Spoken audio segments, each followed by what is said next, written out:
ሰላም ሰላም ቤተሰብ እንዴት ናችሁ? አለሁላችሁን። እግዚአብሔር ይመስገን ሁሉ ሰላም፣ ሁሉ አማን፣ ሁሉ መልካም እግዚአብሔር ይመስገን። ቤተሰብ ዛሬ በአዲስ ቪዲዮ ተመልሻለሁ። ላይክ ሰብስክራይብ እያደረጋችሁ እስከ መጨረሻው አብራችሁን ቆዩ ፋሚሊዎቼ። ቤተሰብ የሆናችሁ ላይክ ኮመንት በመጻፍ አበረታቱኝ። አዲስ ቤተሰብ ደግሞ ላይክ ሰብስክራይብ በማድረግ ቤቱን ተቀላቀሉ። ቤተሰቦች እንዴት ናችሁ? እንዴት ከረማችሁ? እንዴት ሰነበታችሁ? ሰሞኑን ትንሽ ጠፋ ብያለሁ ከመጣሁ በቪዲዮ ማለት ነው። እና ፋሚሊዎች እንዴት ናችሁ? ደህና ናችሁ?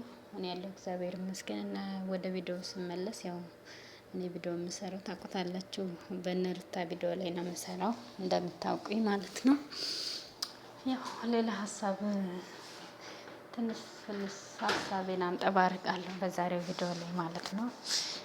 በዛሬው ቪዲዮ ላይ እንደምናየው ያው ቪዲዮውን ባየነው ሀሳብ ነው የምንሰጠው፣ ባየነው ልክ ስለሆነ ሀሳብ ነው የምንሰጠው። ያው ቪዲዮውን እንዳያችሁት ተስፋ አደርጋለሁ። የኔ ቤተሰቦችም የሷም ቤተሰቦች ማለት ነው በደንብ ታዩታላችሁ። እና ቤተሰቦች ዛሬ ሀሳብ ትንሽ የምሰጠው ቤተሰብ ጋር ስትሆኑ ምን አይነት ስርዓት እንደምትማሩ ምን ማድረግ እንዳለባችሁ በፊት ስናይ የነበረው አሁን እነዛው እርጋጡ ተሰብስቦ ስድብ ምናምን ነበረ። ግን ቤተሰብ ጋር ሲመጣ እያችሁ ቤተሰብ ለትዳር ምን ያህል አስፈላጊነት እንደሆነ ምን ያህል ቤተሰብ አስተሳሰባቸው ከፍ ያለ እንደሆነ ያው ሁሉም ሰው ያውቃል። ግን ያው እነሱ ለድራማቸው እንደሆነ ሁላችንም እናውቃለን። በእርግጥ ማናቅ ጅል መስሏችሁ ከሆነ በጣም ተሳስተዋል። ጅል አይደለንም፣ በደንብ እናውቃለን። ግን እያወቅንም እንደዛ ሆኖ ቤተሰብ ምን አለ መሰላችሁ ወደ ቁም ነገሩ እና እነሱ አሁን እንደዛ ዛሬ በሰጡት አሁን እህቷና እናቷ ላይ ሀሳብ በሰጡት ስሰጥ እኔ ምክንያቱም ጥሩ ነገር ነው የተናገሩት። አዎ እናት ብቻዋን ስቃይ ማየት የለባትም፣ ሁሉን ነገር ማየት አለበት። ለካ እንደዚህ ነው እንዴ እናቴ የወለደች፣ ለካ እንደዚህ ነው እንደ ሚስቴ ለኔ ልጅ የሰጠች ብሎ ማየት አለበት።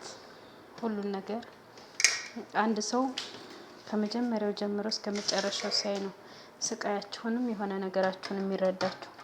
በሩቅ ሆኖ ልረዳችሁ አይችልም ማለት ነው። ምክንያቱም ያንን ነገር ማየት አለበት አንድ ሰው እዛ ስቃይ ውስጥ ምን አይነት ህመም እንዳለ ማየት የሚችለው ቀርቦ ነው እንጂ ርቆ ማየት እንደሌለበት ያሳያል ማለት ነው። እውነት ነው፣ እንደዛ ነው፣ ትክክል ናቸው።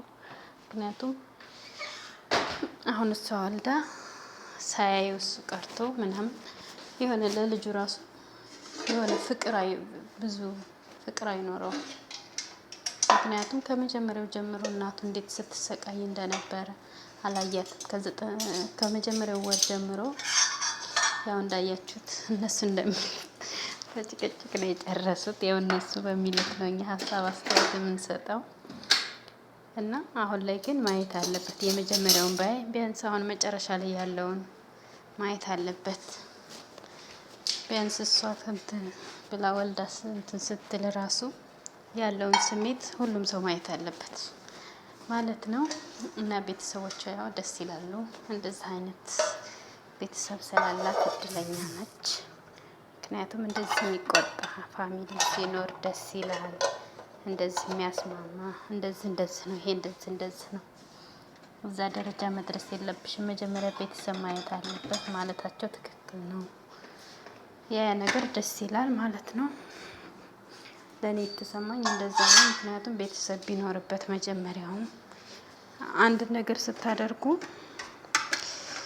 ከእናንተ በላይ ለሆነ ሰው ነው እንጂ ያንን ነገር እንትን ማለት ያለባችሁ ከእናንተ ለባሰ ሰው ህፃን ሰው ያንን ችግር እፈተዋለሁ ማለት የማይሆን ታሪክ ነው ማለት ነው። ምክንያቱም ይኸው በደንብ እያያችሁት ነው በእነሱ ትዳር ማለት እንዴት መጫወቻ እንዳረጉት የማያውቁት ከነሱ በታች የሆኑ ሰዎች ምንም እውቀት የሌላቸው ሰዎች መጥተው እንዴት ሲጫወቱበት እንደነበረ ምናምን ያለው ነገር ያው ጥፋተኛ ቢሆን ያው አንዳንድ ጊዜ ምን አለ መሰላችሁ ልክ ብዙ ነገር ያደርጋል። ግን ደግሞ ከልክ በላይ ማለፍ የለበትም። ምክንያቱም አንድ ሰው በእልክ ሳይሆን ረጋ ብሎ ቆም ብሎ በማሰብ ነው መመራት ያለበት ማለት ነው። ልክ ገደልም ሊሰጥህ ይችላል። ምክንያቱም ስሜትን ነው እያዳመጥክ የምትሄደው እንጂ ረጋ ብለህ አስበህበት የምትወስነው ውሳኔ የለም ማለት ነው። እንደዛ ስለሆነ ይሄ ይመስላል። ያው ትንስ ይሻላል።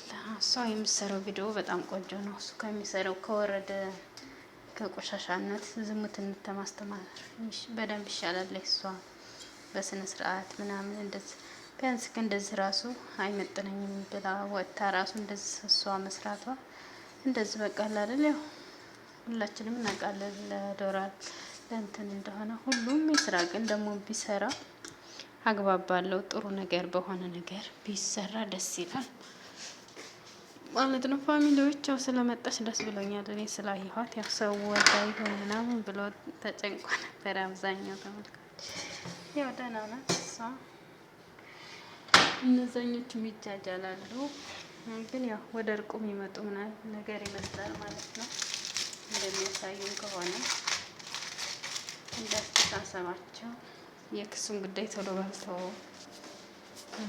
ግን በደንብ ማየት ፈልጋለሁ ማለት እውነቷን ነው ማየት አለባት። እሱ እንደሚያሳየው ከሆነ የሚያስጠላ ነገር ነው። ትዳር እንደዛ አይደለም። ለነገሩ ያው ምድር ላይ ወርደን ስለማናይባቸው ላይ ያሉትን እንደዚህ በቪዲዮ ቀርጸው የሚያሳየኑን ብቻ ነው እኛ የምናየው። ያንን አይተን ስለምንፈርድ ነው ሁሉም ሰው ሚስት ተሳዳቢ ምንትን የሚሆነው። ግን ያው በአንድ ሰው ባቀረበላችሁ ልክ ስለሆነ አስተያየት የምትሰጡት ማለት ነው። ምክንያቱም እኔ አልጫና ቀይ ወጥ አቅርቤ አልጫና ቀዩ አንድ አይነት ነው ብላችሁ አንድ አይነት አይደለም ብላችሁ ነው የምትከራከሩኝ ማለት ነው። ምክንያቱም የቀረበላችሁ ሁለት አይነት ነገር ስለሆነ ማለት ነው። አንድ አይነት ነው ብዬ ግግም ብል አንድ አይነት አይደለም ብላችሁ ስለምትከራከሩ እና ቤተሰቤን ያለኝ አስተሳሰብ ይሄ ነው። ያው ቢያስታርቋቸው ደስ ይላል። ማንም ልጅ ካላባት ካልእናት ማደግ የለበት። ምክንያቱም የአባትና የእናት ፍቅር አስፈላጊ ነው። በተለይ በአሁኑ ባለንበት ዘመን በጣም ከባድ ነው። ሴት ልጁን አባት በሚደፍርበት ዘመን በዚህ ዘመን ሲጀመር እንጃ ማንኛውም ባለትዳር ባይፋታ ባይጣላ፣ በተለይ ከወለደ ሳይወልዱ ኖርማል ምንም ችግር አይኖረውም። ምክንያቱም እሱ ወይ እሷ ናቸው የሚጎዳዱት ማለት ነው። ግን ወልደው ልጅ ወልዳችሁ ስትለያዩ፣ ልጅ ነፍሰ ጡር ሆናችሁ ስትለያዩ የምር በጣም ነው ከባድ የሚሆነው። በጣም በአሁን ሰዓት ላይ በተለይ በጣም ከባድ ነው። ግን እግዚአብሔር ከእንደዚህ አይነት ነገር ይሰውረን፣ ይጠብቀን። ከዚህ አይነት ነገር ይጠብቀን ማለት ነው ቤተሰብ እና ይህን ይመስላል ሀሳቤ። ላይክ ሰብስክራይብ እያደረጋችሁ እስከ መጨረሻው ቆዩ። አብራችሁኝ ቤተሰቦቼ ደህና ምሹ፣ አበረታቱኝ። ሰዓትንም ለመጨረሻው ቪዲዮ የልኝን ቤተሰቦች ፋሚሊዎች ወዳችኋለሁ። መልካም አዳር፣ መልካም ምሽት።